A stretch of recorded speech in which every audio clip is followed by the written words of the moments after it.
is Hidden Killers with Tony Brueski. Here now, Tony Brueski. Ever come across a case that feels like the entire concept of justice just got flipped upside down? When you look at the facts, look at the outcome, and you start wondering if the word justice even means the same thing to people who wear the robes and the people who live with the fallout? Yeah. That's Stillwater, Oklahoma right now, where 18-year-old Jesse Mack Butler, let's make him famous. Let's let everyone know who this is. Since the justice system said, you know what? You can go and essay these two girls, allegedly, and nearly kill one of them by choking them to death because of the sick crap you're watching on the internet. You think this is how life is, this is how love is, this is how relationships work, and mommy's going to protect you, allegedly. Let's let the world know who this guy is, and let's let anybody who's looking this guy up for the rest of his life find him and go, yeah, we're not going to hire you. This isn't a good idea. This ain't a good idea. Because what you pled no contest to is that bad. And what you got away with is that bad. Since the justice system wasn't allowed to do its job or failed to do it properly, society will help you out with that one, Jesse. Okay? We got you covered. Society has you covered. They will know your name. They will know what a winner you are, what a lovely human being you are. So, good luck with all that.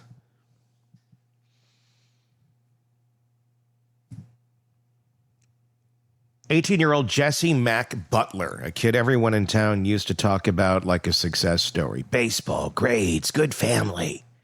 And behind the glossy yearbook version of him, two 16-year-old girls will never get their lives back the same way again. He didn't just allegedly assault them. He owned the room, the moment, their breath, strangled them. One of the girls had to have surgery on her neck because the pressure was so bad. Doctors said another 5 seconds and she would have been gone. The other lost consciousness. This is his idea of high school romance, by the way. So yes, anyone in the future who happens to come across this lovely specimen on a dating app or wherever he preys on people in the future, because make no mistake, once a predator, always a predator. And if you're seeing this video, run for your fucking life. Run for your fucking life. They don't change. They never will change. It is pathological, it is in them, and there ain't no fixing it. One of the girls lost consciousness. You don't do that by accident. You don't strangle someone by accident. It's intent. It's power. That's the kind of violence that leaves fingerprints on the psyche, not just the skin. And yet the state of Oklahoma looked at all that and said, rehabilitation, not prison, not decades, not you just forfeited your shot at freedom. Oklahoma looks at itself going, I wonder why we have so many problems, why we're the worst in education, why we're the worst in this. Because you make horrible decisions and horrible people. Now, not everybody from Oklahoma is bad. And actually, it's pretty close to where I live. And I do know lovely people that live in Oklahoma.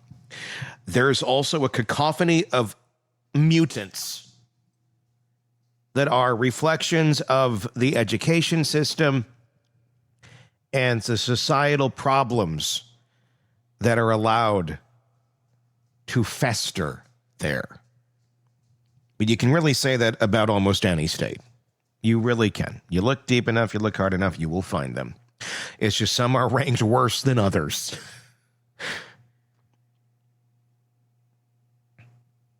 Not prison, not decades. Rehabilitation. Because technically he was 17 when he did it. That's single digit. before 18, became his golden ticket. Let me be clear. The Youthful Offender Act was written for kids who steal cars or get caught up in a fight, not for people who almost choke someone to death while SAing them. But here we are. The elected district attorney, Laura Austin Thomas, runs Payne County. The judge was Special Judge Susan Worthington. Between the DA's discretion and the judge's approval, Butler was reclassified as a youthful offender. It almost sounds like safe, youthful. It was a youthful mistake to essay your friends and choke them out to near death, allegedly. And that little phrase erased 78 years of possible prison time. He gets 1 year under supervision. Not prison time, just supervision out in the wild. Counseling, curfews, check-ins. Then assuming he keeps his head down and he walks. That is not accountability, that is a sabbatical. And the moment that defined the entire story, the body cam clip.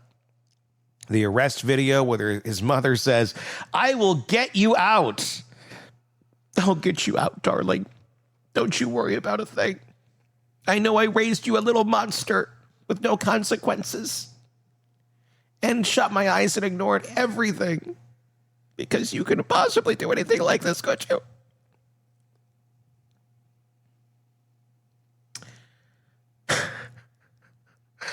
That, of course, is my conjecture and my opinion.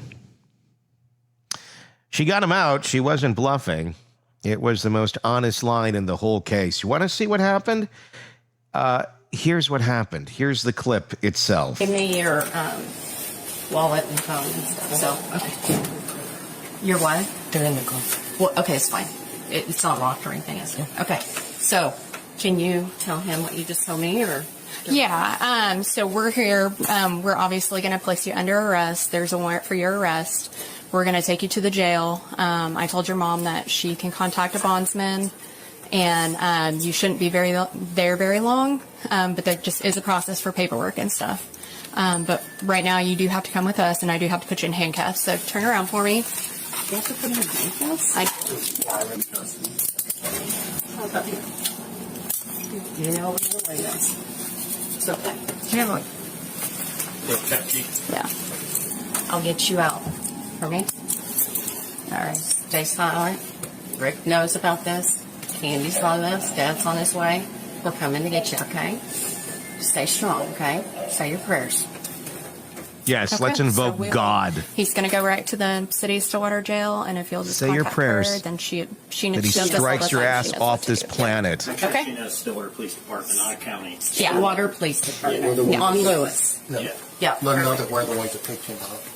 And when we say we are Stillwater PD. Stillwater PD. Yeah. Okay. That way they don't think he went straight over and he's over at the county. Awful experience for the time.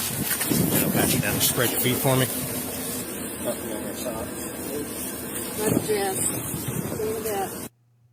Aww. There's so much one would like to say about Mom right there. I'll back it up. People see and hear that and feel the instinctive sickness that comes with seeing the game exposed, because deep down, everyone knows how this works in towns like Stillwater. When your dad's worked inside Oklahoma State University football operations, when your family shows up on donor lists, when your mom can call the right lawyer before the ink is dry on the warrant, doors open that are supposed to stay locked. Allegedly. Again, he pled no contest. So this is, I'm going to say again, very much an opinion piece. I'll let you, I'm going to hear your opinion in the comments section. The spin starts. The spin starts. Nobody knows about this. I'm coming to get you. Daddy's going to get you too. Oh, nobody knows about this? Oh, everybody knows about this, and they will for the rest of your life. He's a good kid. He's remorseful. He has potential. There's no potential in a predator.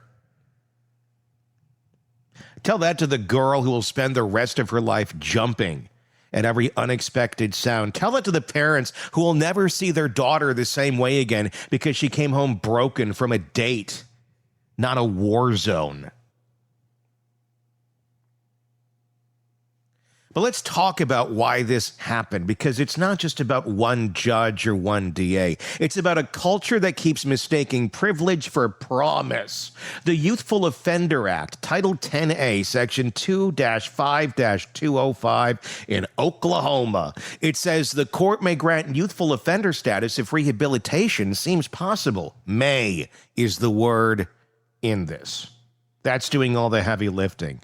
It doesn't say shall. It doesn't say must. It leaves the door wide open for maybe.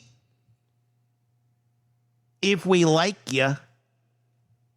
And every time that door opens, someone with connections walks on through. In a state where sentencing for lesser crimes is often brutal, where kids with no money, no lawyer, no family reputation get decades for one mistake, this case feels like an insult carved into marble. Because the law is supposed to protect the vulnerable, not cushion the comfortable. And let's remember what strangulation means in psychology. It's not random violence, it's domination. The offender literally decides that another human being can breathe. It's the act most closely linked to later homicide. Domestic violence researchers call it the rehearsal, and this court called it rehabitable.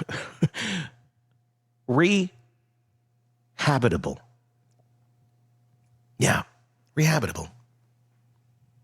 That's the kind of logic that makes you lose faith in every promise the justice system ever made.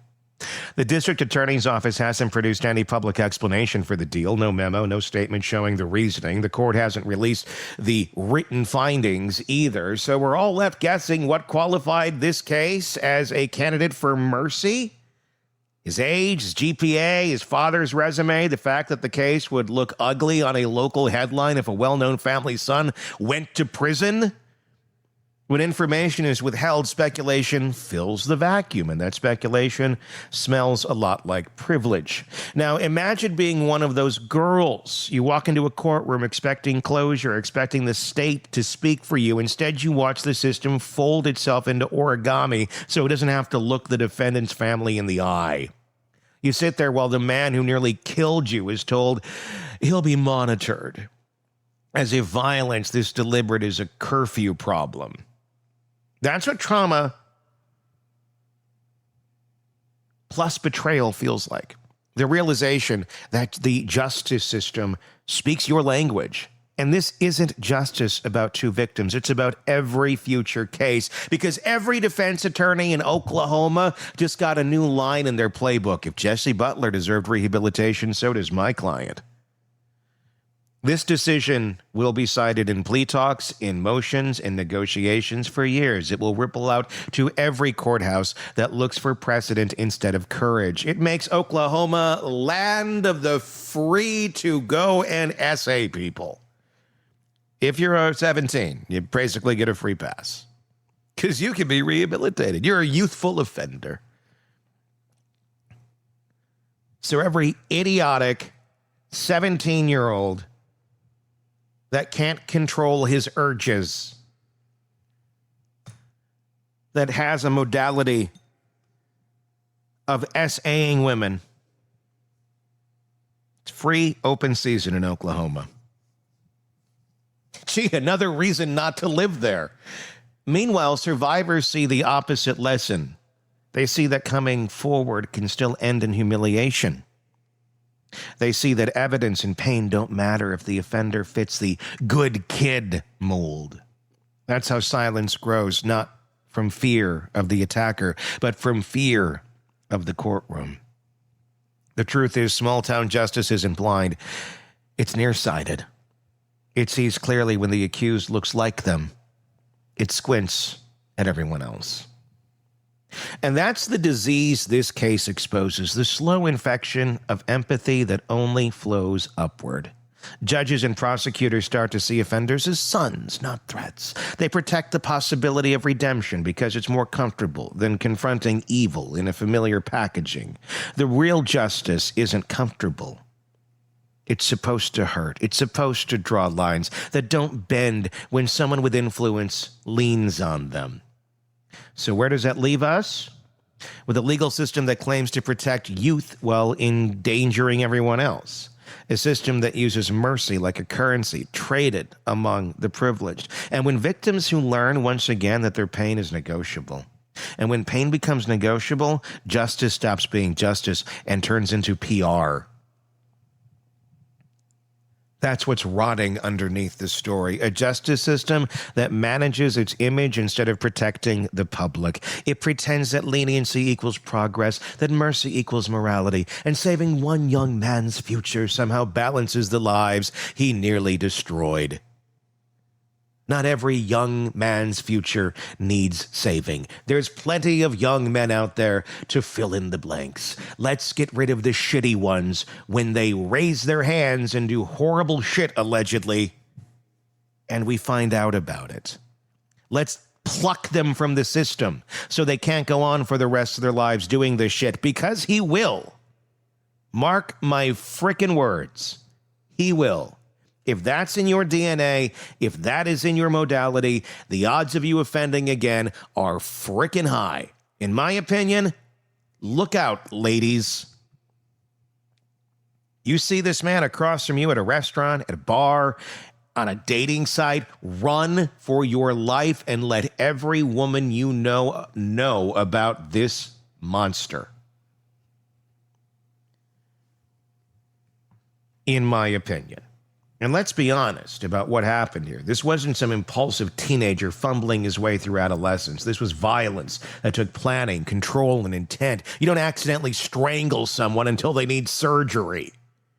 You don't get carried away twice. That's not youth. That's pathology. And the court's response told every predator with a smile and a scholarship that Oklahoma is still a place where the right background can make even the worst crimes look forgivable. Come on down. Friday Night Lights, everybody. There's an old myth in communities like Stillwater that justice should have a human touch. What that really means is that the law bends for people who remind the judge of their nephew or the DA of her son's baseball teammate or something. That's not a human touch. That's bias with a handshake.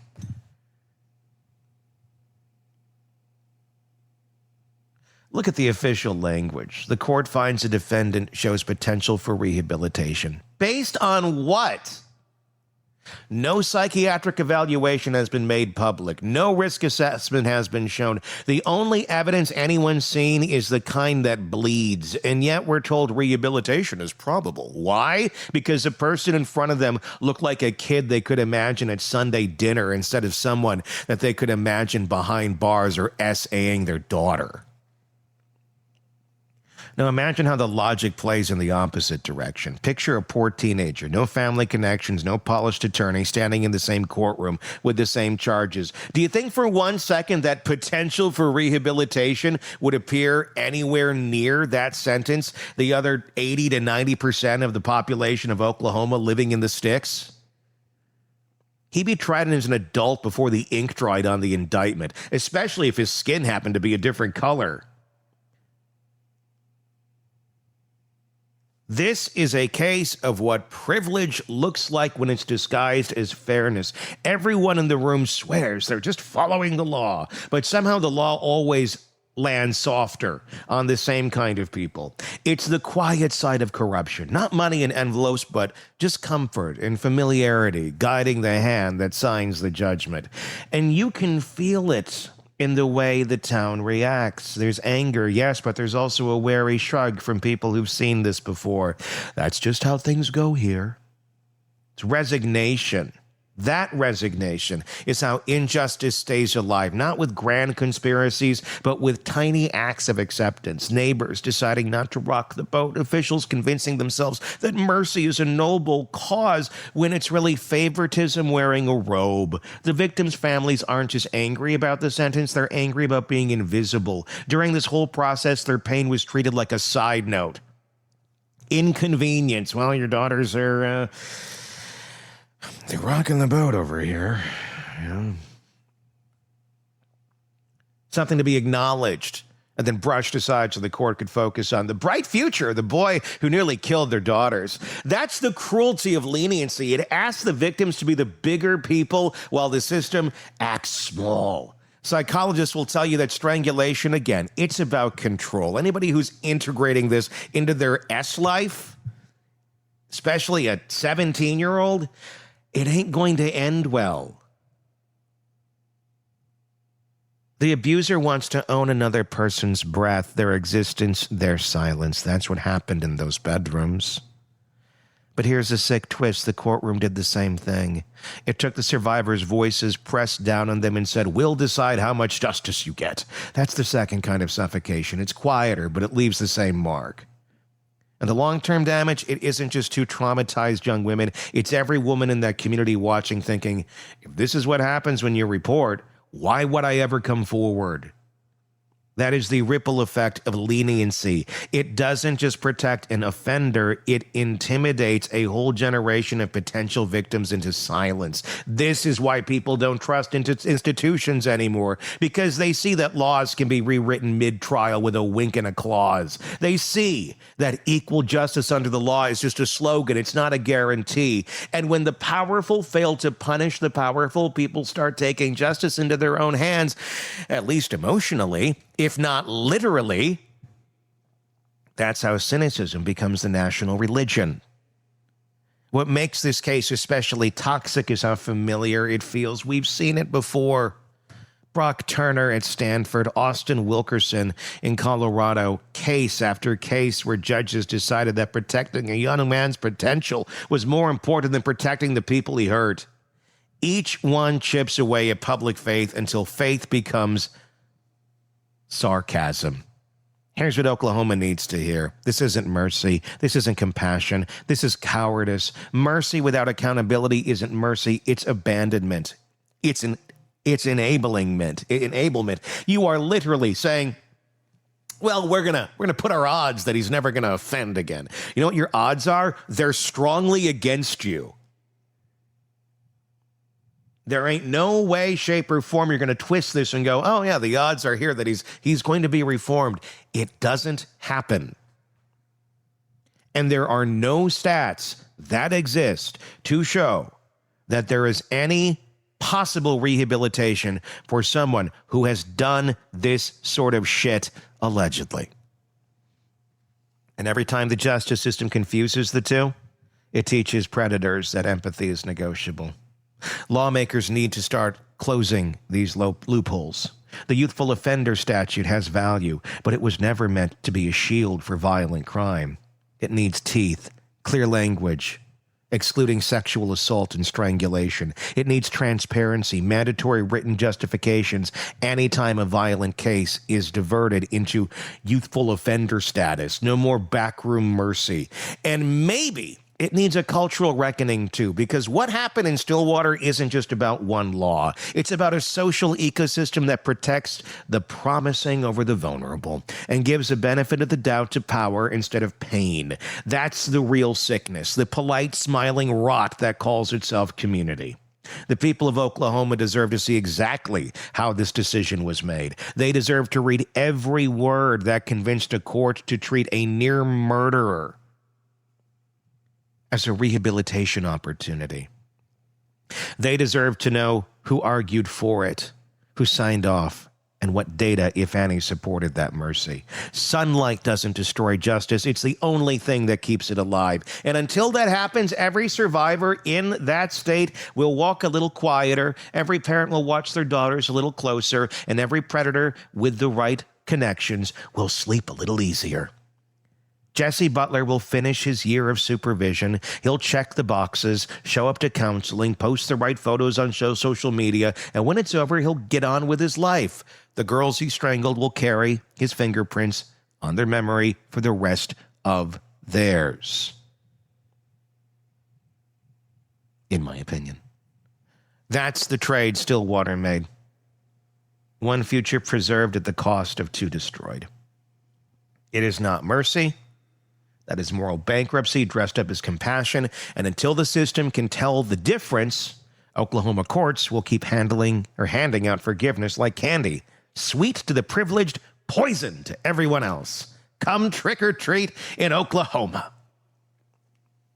Your thoughts in the comments section. Again, he pled no contest. That's how it went. These are my opinions.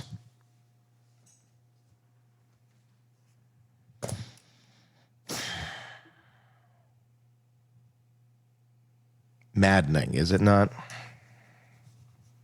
Absolutely maddening. Hidden Killers of Tony Brueski. Search that wherever you get podcasts and press subscribe. If you're not already there, press subscribe. You're watching this or listening to this somewhere, so wherever that is, press subscribe. And comments on YouTube, please do. Love to hear your thoughts. We'll talk again real soon. Want more on this case and others?